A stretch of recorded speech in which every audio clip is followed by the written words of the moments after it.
महाराज जी, ये प्रश्न मैं इसलिए पढ़ रहा हूँ क्योंकि महाराज जी काफी बच्चों की स्थिति लगभग ऐसी हो रही है महाराज जी, उसको आपको सूचित करना चाह रहे थे। महाराज जी, अभी मैं 18 साल की पूरी हुई महाराज जी। मैंने शराब एवं सिगरेट का भरपूर सेवन किया है। नशे की दवाई अपनी दादी को पिलाई ताकि एक पुरुष को अपने घर बुला सकूं। मैंने अपनी दादी के कान के जेवर गिरवी रखकर कई पुरुषों का संग और सारे दूरदर्शन किए।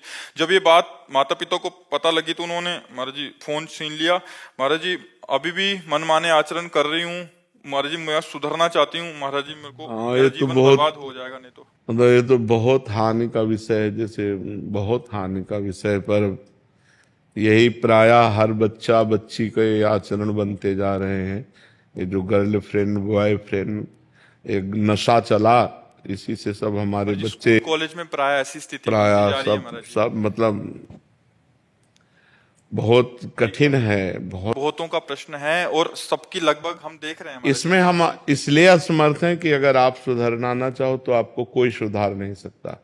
और आप सुधरना चाहो, मान लो अभी कहीं ना कहीं आप में पवित्रता बकाया है, तब आपकी हिम्मत आई, आप सभा में अपनी बात रख पाई हैं। अगर पूरी अपवित्र अंतःकरण की वृत्ति होती तो आप बोल ही नहीं सकती थी। जी पहले नाम जब होता था, आपका सत्संग में सुनते थे, पर जब से ये बुरे आचरण होने लगे सब छूट गया। आप पहले तो नियम लो कि कभी शराब नहीं पियोगी, ठीक है। दूसरी बात, अब तक जो हुआ सो हुआ। अब किसी पुरुष का संयोग नहीं करोगी। जब तक ब्याह ना कर लो तब तक पुरुष का संयोग, समझ रहे हो? हमारी पहली बात, शराब नहीं पियोगी। सिगरेट भी शराब सिगरेट जो भी है व्यसन है, मतलब जो व्यसन है उनको, मतलब शराब का तात्पर्य है ड्रग्स है, हुक्का है, सिगरेट है, जो भी व्यसन है वो व्यसन नहीं करोगी। हमारी बात मान लेना। और अब पुरुष का संयोग नहीं करोगी जब तक ब्याह न हो जाए किसी भी पुरुष का। बड़ी व्याकुलता चढ़े तो उपवास कर लो, 1-2 दिन भोजन नहीं पाओगी, बुद्धि ठीक हो जाएगी। ये उपवास काम पर विजय प्राप्त करने के लिए काफी सहयोग देता है। और नाम जप। और तीसरी बात, जो भी आपका जीवन बैग का रहा उसे मिट्टी डालो, अब आगे अच्छा जीवन व्यतीत करो। अभी नए बच्चे हो, सुधार कर लो अपना, ठीक है। महाराज माता पिता पुरानी बातों को लेकर टॉन्ट करते हैं तो सह लो, उससे पाप नष्ट हो जाएंगे। चुप हो जाओ, वो जो अंदर जलन होगी ना उससे पाप नष्ट हो जाएंगे। चुप हो जाओ, अब कोई नया पाप मत करना। महाराज जी, इनकी बहन, इनके माता पिता जी अब स्वीकार नहीं कर रहे इनको, मतलब इनको बेदखल करना चाह रहे, तो ये भी चाह रही थी कि हमें बेदखल करते हमें स्वच्छंदता मिल जाए, तो वो बिल्कुल भी स्थिति में नहीं। और वो इनका दिया का कुछ खाना भी नहीं जा रहे, क्योंकि दादी को दवाई खिलाती थी तो उनके मन में बहुत डर बैठ गया कि इनका दिया वो कैसे खा ले। आचरण तो बहुत गलत हो गए हैं। पिताजी के लिए कुछ कह दीजिए, क्योंकि वो आपको सुनेंगे तो हो सकता है उनके मन में कुछ हो जाए, तो इनको स्वीकार कर ले, वरना वो स्वीकार नहीं। वैसे चाहिए, देखो वैसे हमारे जैसे भगवान का स्वभाव है कि घोर वैश्यागामी भी जब सुधरना चाहा, भगवान की शरण में आया तो भगवान ने संत बना दिया।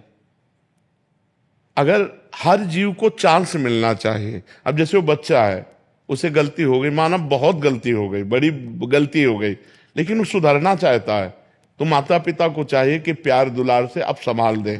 और वो बच्चा जब हमारे सामने कह रहा है कि अब नशा नहीं करेंगे, अब गंदी बात नहीं करेंगे, तो निश्चित सुधार हो सकता है।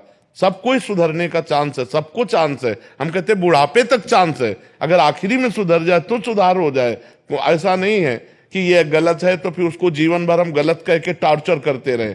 नहीं, गलती हो गई, अब उसका सुधार हो जाना चाहिए, और वो सुधरना चाहती है तो उसे चांस देना चाहिए। माता पिता को, बहन भाइयों को चाहिए कि चांस देना चाहिए। अच्छा, बेदखल कर दो, अब वो गंदी बातों में और गिरती चली जाए तो उसका जीवन नष्ट हो जाएगा। माता पिता यद्यपि गलती की है, दंडनीय गलती की है, पर अब उसको क्षमा करके उसको दुलार देते हुए आगे बढ़ाओ।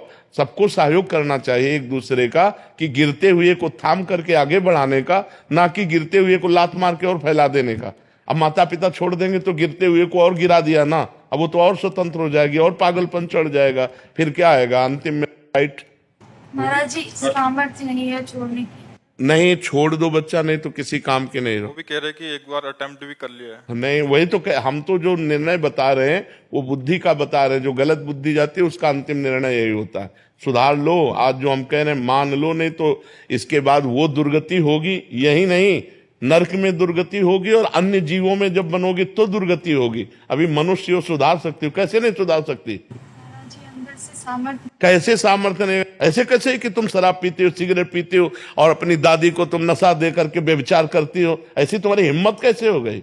धिक्कार तुम्हारे मनुष्य शरीर को। अभी तुम्हारे पास शासन नहीं पड़ा, इसलिए तुम्हारी मनमानी चल रही कि मैं ठीक नहीं कर सकती। भय से सुधरते हो। अगर बचपन से सुधारा होता ना तो गंदे आचरण बनते नहीं। पहली बार अगर जो गलती की थी ना उसी समय तुम्हें शासन में ले लिया जाता तो आप ठीक हो जाती। अब मनमानी आचरण, अरे बूढ़ी दादी, उनको अब पौष्टिक वस्तु पानी चाहिए कि उनको बेहोश करने वाली चीज पानी चाहिए? तुम्हें ब्रह्मचर्य से रहना चाहिए पर पुरुष से।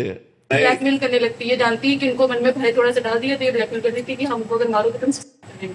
नहीं, तुम भी सुधरो और उनको माता पिता को भी सुधार कर दो, इसको सुधरने का चांस दे। सुसाइड कोई अंतिम निर्णय नहीं है, बहुत दुर्गति होती है सुसाइड के बाद। आप 5 स्टार होटल थोड़ी रखा कि क्या होटल में पहुंच गए, दुर्गति है, प्रेत योनि की प्राप्ति होती है, महान दुखदायी होती है। सुसाइड को तो सोचो मत।